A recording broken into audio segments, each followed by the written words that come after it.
নমস্কার বন্ধুরা, hello friends.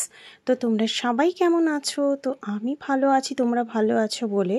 তো দেখো, আজকে আমি চলে এসেছি আমার হেয়ার কমিং একটা ভিডিও নিয়ে। অনেক দিন পরে দিচ্ছি ভিডিওটা। অ্যাকচুয়ালি চুলটা প্রচণ্ড জ্বর পাকিয়ে গেছে, আর চুলে আমি আজকে করব কালার, আর কালার করে দেন আমি করব শ্যাম্পু। তো দেখো, আমার সামনে অনেক গ্রে হেয়ার চলে এসেছে। তো পেট পরিষ্কার না থাকলে বা লিভারে প্রবলেম থাকলে গ্রে হেয়ারে প্রবলেম শুরু হয়। তো চলো, আমি হেয়ার কম্বিং করতে করতে তোমাদের সাথে একটা জিনিস শেয়ার করতে চাই। সেটা হলো যে এখনকার সমাজে আমাদের যে বিবাহিত জীবন, সেই বিবাহিত জীবনে প্রচুর মানুষ অসুখী। সুখে কিন্তু অনেকেই নেই, বলতে গেলে কেউই নেই। তার কারণগুলো কি? কেউ প্রকাশ করে, কেউ প্রকাশ করে না। তো অ্যাকচুয়ালি বর্তমান সমাজে যে সবাই এত অসুখী বিবাহিত জীবনে, তার বাস্তব চিত্রটা অনেকেই বলতে চায় না। যেমন যোগাযোগের অভাব, অনেক স্বামী স্ত্রীর মধ্যেই খোলামেলা কথাবার্তা অনেকাংশে হারিয়ে যায়, ভুল বোঝাবুঝি প্রচুরভাবে বাড়ে, যে যার অনুভূতি চেপে রাখে। তার ফলে কি হয়? কেউ কাউকে কিছুই প্রকাশ করে না, ফলে সম্পর্কে ফাটল ধরতে থাকে ধীরে ধীরে। তারপরে আরেকটা মেইন কারণ হচ্ছে স্বামী স্ত্রীর থেকে এবং স্ত্রীর স্বামীর থেকে অতিরিক্ত প্রত্যাশা বা চাহিদা বেড়ে যায়। তো অনেকেই মনে করে যে বিয়ের পর অনেক জিনিস ম্যাজিকের মতো ঠিক হয়ে যাবে, আবার বাচ্চা কাচ্চা হলে সেটা আরও ঠিক হয়ে যাবে। কিন্তু বাস্তব চিত্রটা কিন্তু ভিন্ন হয়। যেমন উভয় চেষ্টায় এই সম্পর্ককে টিকিয়ে রাখতে হয়। কোনো মানুষ কিন্তু স্বামী একা বা স্ত্রী একা কিন্তু এই সম্পর্ককে কেউ টিকিয়ে রাখতে পারবে না। আর একটা যেটা মেইন কারণ হচ্ছে, সেটা হচ্ছে ফিনান্সিয়াল, আর্থিক দিক থেকে চাপ এবং দায়িত্ব বা কর্তব্য। দায়িত্ব নেব না আজকাল, ফুর্তি করব, সব করব, বাট দায়িত্ব থেকে এড়িয়ে যাব। তো সংসার চালানো, বউয়ের খরচা চালানো, বাচ্চার খরচ, সামাজিক চাপ, তার মধ্যে যদি বাবা মা থাকে তাদের চাপ, এইসব নিয়ে অর্থনৈতিকভাবে ভীষণ একটা খুব ভুল বোঝাবুঝি বা প্রচণ্ড একটা টানাপোড়েন সৃষ্টি হয়। বিকজ এখনকার অর্থনীতি বাজারও খুব খারাপ, মন্দা যাচ্ছে, চাকরি বাকরি বাজারও খারাপ, যা আমাদের এই সম্পর্কের মধ্যে ভীষণভাবে প্রভাব ফেলে। তারপরে হচ্ছে স্বামী স্ত্রীর মধ্যে যে নিজেদের আন্ডারস্ট্যান্ডিং, অর্থাৎ নিজেদের মধ্যে যে সমঝোতার যে ব্যাপারটা, তার মধ্যে রয়েছে প্রচুর ঘাটতি। কম্প্রোমাইজের ব্যাপারটা আর কি। দুজন মানুষ কখনো একরকম হয় না।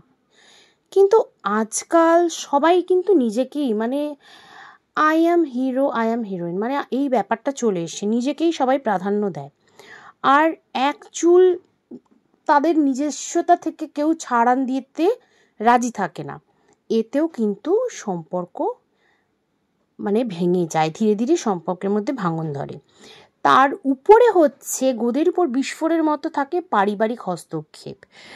বিশেষ করে আমাদের সামাজিকভাবে সমাজে যে বউদের ধরো শ্বশুরবাড়ির বউদের বাপের বাড়ির লোকজন বা কি বলবো, বা শ্বশুরবাড়ির লোকজন, স্বামীর বাপের বাড়ির লোকজন এবং স্ত্রীদের বাপের বাড়ির লোকজন, এদের হস্তক্ষেপ অনেক সময় স্বামী স্ত্রীর মধ্যে ভাঙনের সৃষ্টি করে।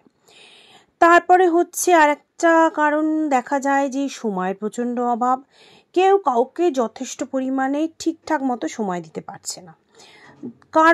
কারণটা হচ্ছে প্রচুর কারণটা হচ্ছে প্রচুর কাজের প্রেশার। তার মধ্যে রয়েছে মোবাইল ঘাটাঘাটির ব্যাপার। অফিস থেকে এসেই যে যার মতো মোবাইল নিয়ে, টিভি রিমোট নিয়ে বসে যায়, সেটা হচ্ছে প্রধান মোক্ষম কারণ। তার উপরে রয়েছে সোশ্যাল মিডিয়া। সবই কিছু আছে, কিন্তু সঙ্গীত যে আছে তার জন্য, জীবনসঙ্গীর জন্য সময় দেওয়ার জন্য, জীবনসঙ্গী বা সঙ্গিনীকে সময় দেওয়ার সময়টুকু কারো কাছে নেই। এতে ভালোবাসার জায়গায় একটা শূন্যস্থানের সৃষ্টি হয়। আরেকটা হচ্ছে যে মানসিকভাবে নির্যাতন। একটা আছে নির্বাক টর্চার। হ্যাঁ, নির্বাকভাবেও কিন্তু মানুষকে টর্চার করা যায়। সেই মানসিক নির্যাতন বা আত্মসম্মানে আঘাত দিয়ে কথা বলা, অর্থাৎ উভয়কেই বলছি, স্বামী অথবা স্ত্রী সবারই অহংকার, ওকে অপমান করছে খুঁটিনাটি বিষয় নিয়ে, বারবার মানসিকভাবে আঘাত করছে, মানে যে যেদিকে দুর্বল সে তাকে সেই দিকে আঘাত করে যাচ্ছে, এইসবভাবে সম্পর্ক কিন্তু নীরব টর্চার, মানে নীরবে অত্যাচার ভোগ করতে করতে একসময় ভেঙে যায়।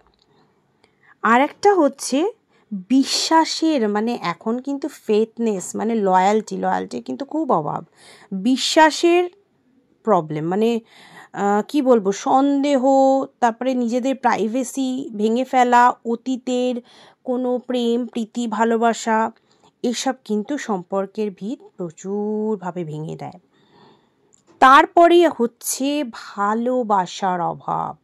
হ্যাঁ, অনেক সময় দেখা যায় যে মানুষ কেবল কম্প্রোমাইজ করেই আছে, মানে স্বামী স্ত্রী কিন্তু কেবল কম্প্রোমাইজ করেই আছে, তাদের মধ্যে কিন্তু এক চুলও ভালোবাসা নেই। নয় সন্তানের জন্য কম্প্রোমাইজ করে আছে, নয় সমাজের জন্য কম্প্রোমাইজ করে আছে, নয় বাবা মায়ের জন্য কম্প্রোমাইজ করে আছে, কিন্তু সেখানে ভালোবাসা নামক জিনিসটি নেই, শুধু রয়েছে অভ্যাস। তারপরে আরেকটা কারণ হচ্ছে নিজেকে হারিয়ে ফেলা। তুমি নিজে কি, আমি নিজে কি, আমি নিজেই সেটা জানি না, আমি নিজের থেকেই নিজে হারিয়ে যাই। মানে সংসারের এত চাপে পুরো নিজেকে বিসর্জন করে দিতে হয় অনেক মানুষকে, নিজের শখ আহ্লাদ স্বপ্ন ভালো লাগা ভালোবাসা সব কিছু এই জন্য ভুলে যেতে হয়। এতে কিন্তু ভেতরে ভেতরে একটা হতাশার সৃষ্টি হয়। সব কথার একটা শেষ কথা আছে, সেটা হলো বিয়ে মানেই কিন্তু শেষ নয়। আবার সব সম্পর্ক টিকিয়ে রাখার দায়িত্ব কিন্তু একজনের নয়, মানে একা স্বামীরও নয়, একা স্ত্রীরও নয়, বা এক পক্ষেরও নয়।